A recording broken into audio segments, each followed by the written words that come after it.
Lecture में हमने introduction to financial accounting के बारे में देखे थे। What is mean by financial accounting और किसको फाइनेंशियल अकाउंटिंग बोलते हैं, हमने ये सारी चीज़ें हमने देखे थे और एक बार रिकॉल करेंगे। फाइनेंशियल अकाउंटिंग मीन्स कि हम जो कुछ भी अकाउंटिंग करेंगे, जो कुछ भी हमारा डेटा है किसी कंपनी का, उस डेटा को हम समराइज और रिकॉर्ड करेंगे एज अ फाइनेंशियल टर्म के हिसाब से। मतलब कि जहाँ कहीं पे भी हम बिज़नेस में जो कुछ भी हम इन्वेस्टमेंट करेंगे, अकॉर्डिंग टू दैट इन्वेस्टमेंट हमको जो भी प्रॉफिट मिलेगा या जो भी लॉस मिलेगा उसको हम रिकॉर्ड करेंगे। रिकॉर्ड मीन्स डेटा को स्पेशलाइज्ड करेंगे, डेटा को कैटेगराइज करेंगे। अब उसको एक्चुअल में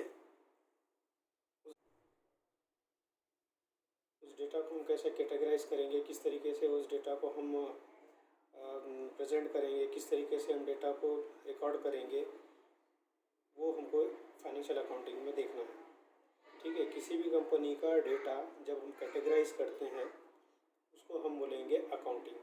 किसी भी कंपनी का डेटा, किसी शॉप का डेटा या फिर एनीथिंग, जो कुछ भी है, उस सारे चीज़ों को अगर हम कैटेगराइज करते हैं, उसको एक मेंटेन करते हैं, उसको एनालाइज करते हैं, उसके जितने भी ट्रांजेक्शन्स है, ट्रांजेक्शन मीन्स परचेज सेल जितने भी है, वो सारे चीज़ों को अगर हम एक तरीके से कैटेगराइज करने का नाम अकाउंटिंग है। अब जब कभी भी वहाँ पर हम फाइनेंशियल अकाउंटिंग के बारे में बात करेंगे तो जितने भी ट्रांजैक्शन परफॉर्म होते हैं, जितने भी, चाहे परचेस हो चाहे सेल हो, किसी को हमने पैसे उधार दिए, किसी से पैसे हमने उधार लिए, उस सारी चीज़ों को अगर हम मेंटेन करते हैं इन सॉफ्टवेयर या फिर किसी चीज़ पर या फिर किसी रजिस्टर पर या फिर किसी और चीज़ पर, तो उसको बोलेंगे हम फाइनेंशियल अकाउंटिंग। अब हर एक कंपनी अपने अपने हिसाब से एक फाइनेंशियल अकाउंटिंग परफॉर्म करती है। हर एक कंपनी या फिर हर एक शोरूम, हर एक क्या बोलेंगे उसको, हर एक दुकान, हर एक शॉप, चाहे वो ग्रॉसरी शॉप हो, चाहे वो गारमेंट शॉप हो या फिर एनीथिंग, चाहे वो IT मार्केट की एक आदि शॉप हो, वो सारे क्या करते हैं, अपने अपने डेटा को, चाहे वो परचेज़ किया हुआ डेटा हो, चाहे वो सेल किया हुआ डेटा हो, या फिर किसी से उधार लाया हुआ हो या फिर किसी को उधारी देना हो, तो वो सारों को मेंटेन करते हैं। That is called financial accounting. ठीक है, उसके बाद थोड़े बहुत हम उसके स्कोप ऑफ फाइनेंशियल अकाउंटिंग देखेंगे। अब फाइनेंशियल अकाउंटिंग एक्चुअल में किसको बोलते हैं, जहाँ पर अभी तो हमने कहा है कि अकाउंटिंग मीन्स के मैनेजिंग करना, यानी समराइज एंड कैटेगराइज करना डेटा को, which data that is transactions, which transaction that is purchase and sale transactions. अब हमको यहाँ देखना है कि what is mean by financial transaction. Financial transaction किसको बोलेंगे, ऐसा ट्रांजेक्शन जिसके अंदर पैसा मेजर किया जाता है, मेजरेबल टर्म्स ऑफ मनी है। ऐसा ट्रांजेक्शन जहाँ पर पैसों का कारोबार होता है, यानी कोई चीज़ हम परचेस कर रहे हैं उसके अगेंस्ट में पैसा दे रहे हैं, कोई चीज़ हम सेल कर रहे हैं उसके अगेंस्ट में पैसा ले रहे हैं, दैट इज़ कॉल्ड ट्रांजेक्शन। और ये ट्रांजेक्शन अगर with the help of money होता है, मतलब कि उस आइटम्स के अगेंस्ट में अगर हम पैसा देकर कोई चीज़ को हम खरीदते हैं या बेचते हैं, that is called financial transaction. उस टाइम पर वहाँ पर फाइनेंशियल ट्रांजेक्शन आता है। मीन्स कि हमने कोई चीज़ खरीदे उसके अगेंस्ट में हमने पैसा दिए, हमने कोई चीज़ बेची उसके अगेंस्ट में हमने पैसा लिए, हमने किसी से उधार लिए थे वो पैसा आया, हमने किसी को उधार दिए वो पैसा गया। मतलब कि ऐसा ट्रांजेक्शन जहाँ पर पैसे का लेन देन होता है, जहाँ पर पैसा जाता है और आता भी है, मतलब कि हमारे पास से पैसा जा रहा है, हमारे पास पैसा आ रहा है, तब वहाँ पर हम बोलेंगे कि it is called a financial transaction. वहाँ पर हम बोलेंगे फाइनेंशियल ट्रांजेक्शन। ठीक है, तो विदाउट मनी फाइनेंशियल ट्रांजेक्शन नहीं होगा किसी भी हाल में, किसी भी सूरत में। जब कभी भी हम ट्रांजेक्शन परफॉर्म करेंगे तो वहाँ पर अगर पैसा इन्वॉल्व है, चाहे वो पैसा हमारे पास से जा रहा है या पैसा हमारे पास आ रहा है, उस टर्म को हम फाइनेंशियल ट्रांजेक्शन वहाँ पर हम डिक्लेयर कर सकते हैं। ठीक है, उसका सेकंड स्कोप है कि रिकॉर्डिंग ऑफ इंफॉर्मेशन। जो भी अपने जनरली अगर देखा जाए तो ह्यूमन है, ह्यूमन को हर एक ट्रांजेक्शन याद नहीं रहता।